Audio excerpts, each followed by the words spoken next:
Over the last 30 days, I've been scaling this ad account that you're looking at right now. And as you can see, if we look at this report here, just a few weeks back, they were spending closer to 400 to 500 per day. And now we're spending closer to 1200 per day. And all of this is being done just through one campaign. And in this video, I want to show you why we're now switching over to a 2-campaign setup and why so many advertisers are making the mistake of starting with too many campaigns when they're starting their scaling process. Now, before we get into that, if you are new to the channel, my name is and I've spent over half a decade living and breathing inside Meta ads accounts, working with businesses all over the world, helping them get more profitable results with their ads. And this YouTube channel is just where I share the lessons and learnings that I have as I'm working towards generating more than 100 million in client revenue before 2030. So if you want to learn more about Meta ads, what strategies work and how you can get the best results possible, and you want to follow along on my journey on making this happen, then make sure you hit that subscribe button below.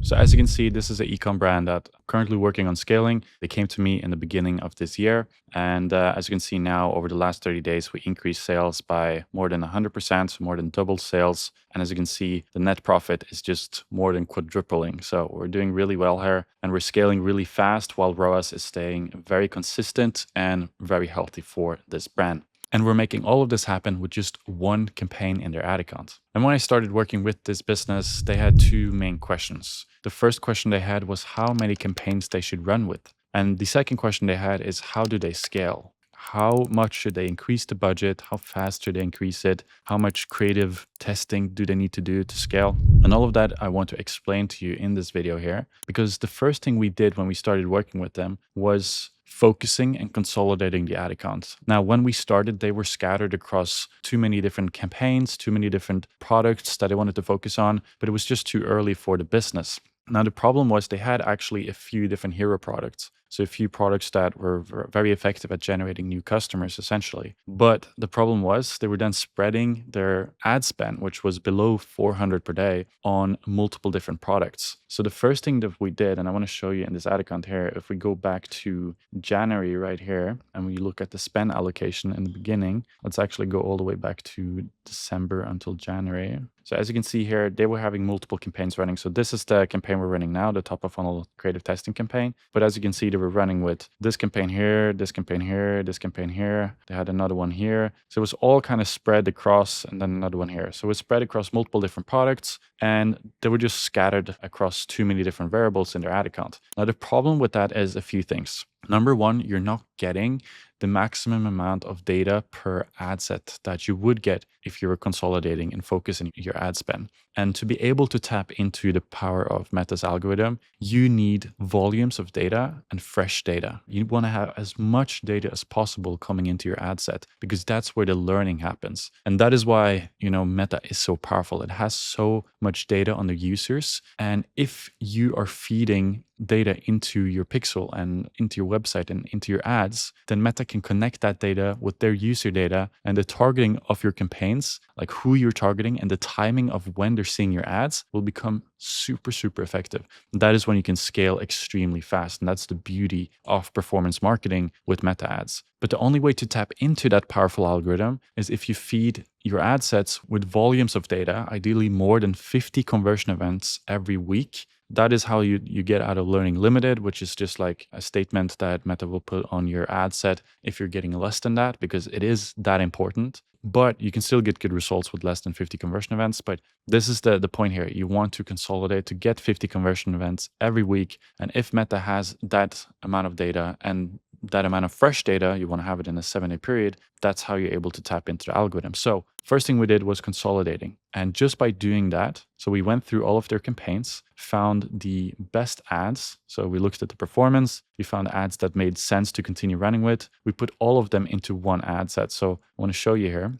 First thing we did within this one is setting up this ad set right here. So this is all of their best ads. We essentially just consolidated by putting all the best ads in this ad set, turned it on and started running it, and then turned off all the other campaigns. Just by doing that, we saw immediately better performance. Now, reason for that was they had scattered their ad spend across multiple different ads as well, obviously. And some of those ads had good, like they showed pretty good results. The problem with the ads was that the ads were bottom of funnel focused. They had a very specific offer in them. It just talked about the offer, like the discount you would get if you buy the product now. The problem with that type of ad and the problem with that ad getting so much of the spend in the account was that this ad is just good at converting the people that are already, bought into the brand, bought into the product, like they already are convinced. And that is how this ad gets the credit for the sale, because it's usually the last ad people see or click on before they go in and purchase. But that does not mean that it's a scalable ad. And that is the problem. So when they were optimizing their ad account, they would put most of the spend in the ad account towards the campaign with that ad inside it.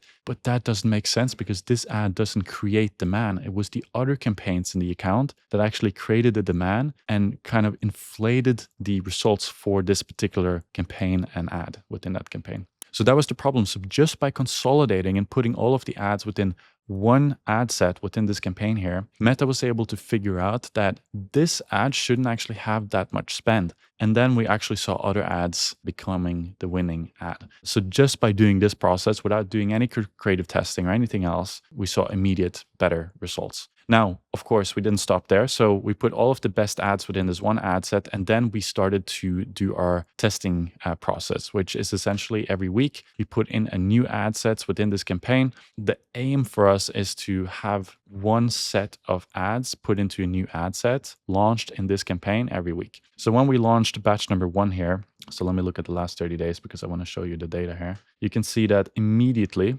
batch number 1 became a winner. If we look at a ROAS number right here, you can see that batch number 1 is performing extremely well in terms of volume. Obviously, this ad set right here, which is essentially just like a variation of the best ads setup, but with a white label Facebook page added to them. I'm not going to get too much into the details there, but that was a strategy that worked extremely well for this ad account. We were setting up some Facebook pages with names, so page names that added more context to the ad when people see the ads. I've made a separate video on this. I'm going to link it in the description below. But essentially, what page you're running your ads through is actually a variable you can test. And we saw immediately better results when we found a winning page name to run with. Again, that's a separate video. I'll leave the link in the description. You can go and check that out after, but that worked really well here as well, as you can see. But obviously, batch number 1, if you look at the spend here, over the last 30 days, you got more than 5K in spend. You got close to 6K in spend with a 2.78 ROAS and a really good outbound click-through rate. So this one immediately became a winner, as you can see here as well on the cost per result. Extremely good results there.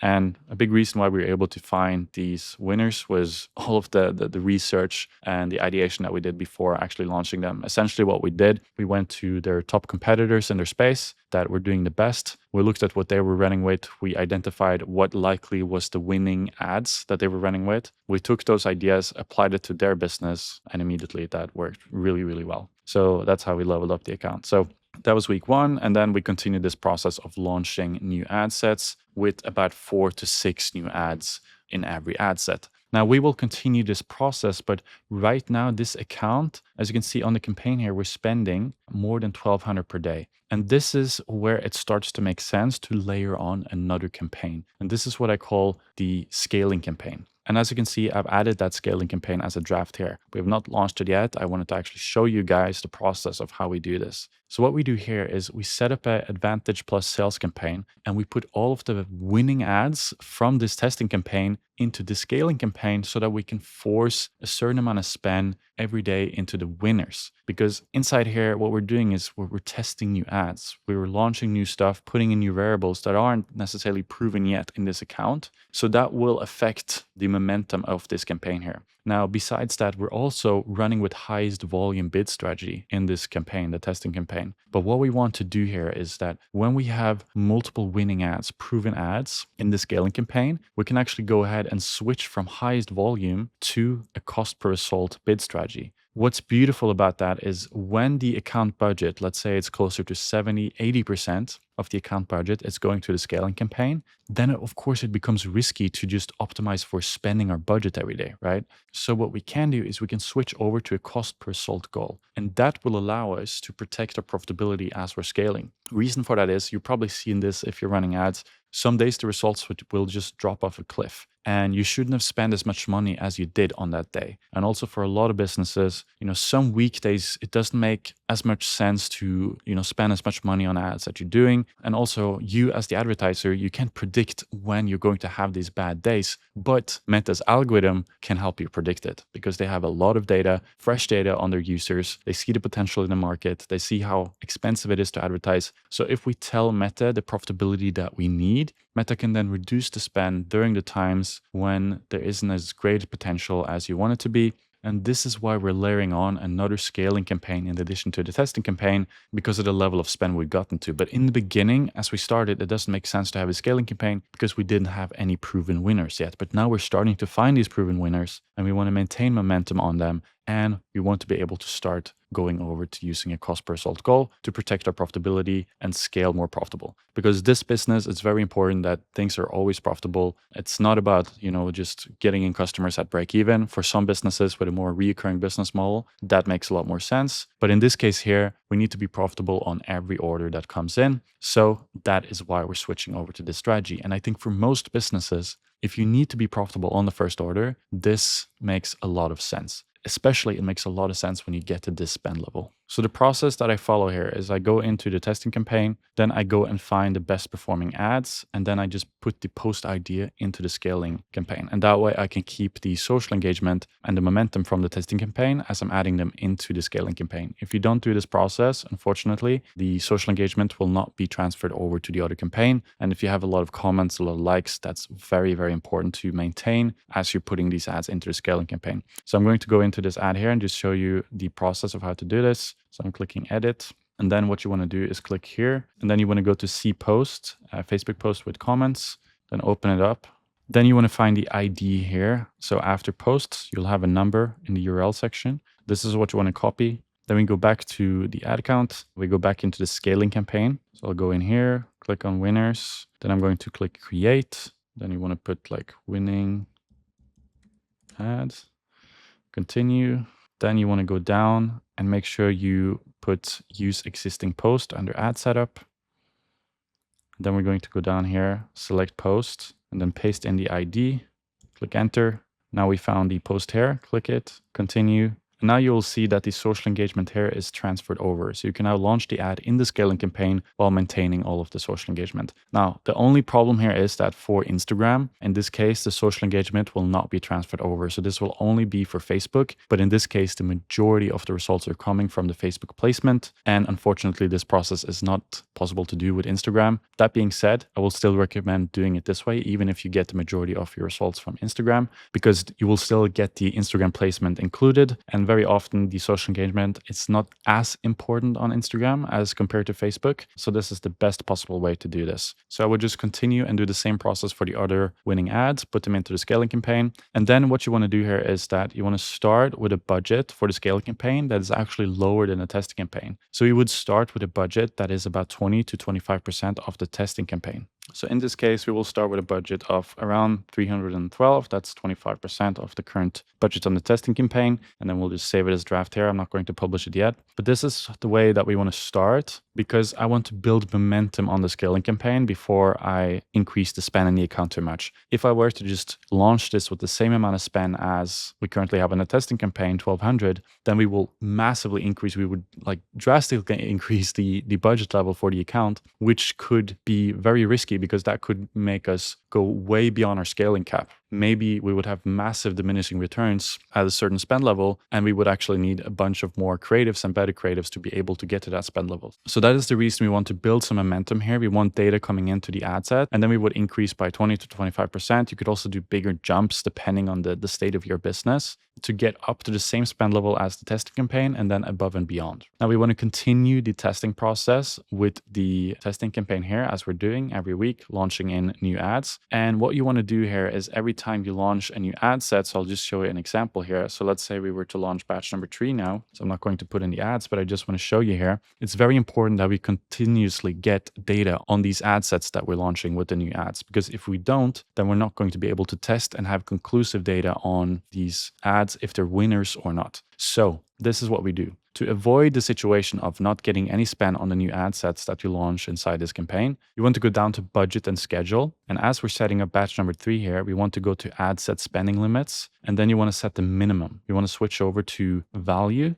And in here, we want to set the minimum of either a conservative target of 1 times your target CPA every day. And then you want to run that for 7 days so that after 7 days of running that ad set, you would at least have spent your CPA every day for 7 days, which would give you a little bit more conclusive data. But if you want to have even more conclusive data and make an even more confident decision of either turning off that ad set or keeping it on and potentially finding one of the ads inside it as a winner, then you want to run 3 to 5 times your AOV for 7 to 14 days. So for this brand, we have AOV of around 50. So I would put in 150 every day. And then I would run this ad set for at least 7 to 14 days before I make a conclusion of if there was any winners in here or if I should turn it off. And that is the process that we're using. And then over time, as you're finding winners and putting them into the scaling campaign, at some point when about 70 to 80% of the account spend is going to the scaling campaign, then what I want to do here is I want to go inside it. Then I want to go and switch the bid strategy to a cost per result goal.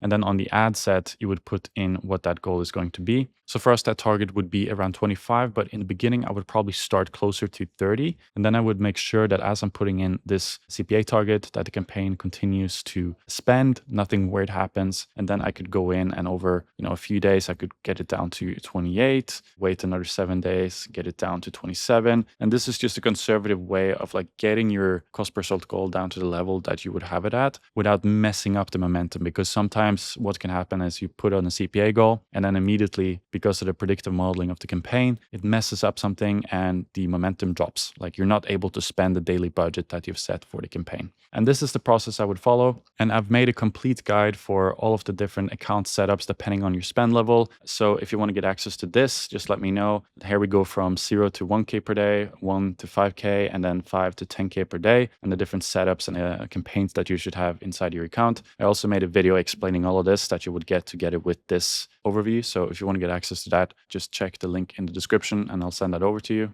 So hopefully you found this video valuable. If you want to continue to see how I'm scaling this brand to 10K per day in profitable ad spend, make sure you subscribe and check in. I'll make a couple update videos every now and again showing you how we're doing this and what it looks like in the ad account and the results that we're able to generate here. So follow along for that. And also if you want to work with a partner to help you scale your e-commerce brand to 7 and 8 figures, there's a link in the description to apply to work with us. Right now we do have a waitlist, but if you are looking for a partner, make sure you get on that waitlist so we can have a conversation and see if you're a good fit and then potentially work together as soon as we have capacity to do so. So I wish you a great day ahead. Thank you so much for watching. And also, if you have any questions to what I discussed in this video, make sure you leave them below and I'll go in and answer you. So again, thank you so much and I'll see you in the next video.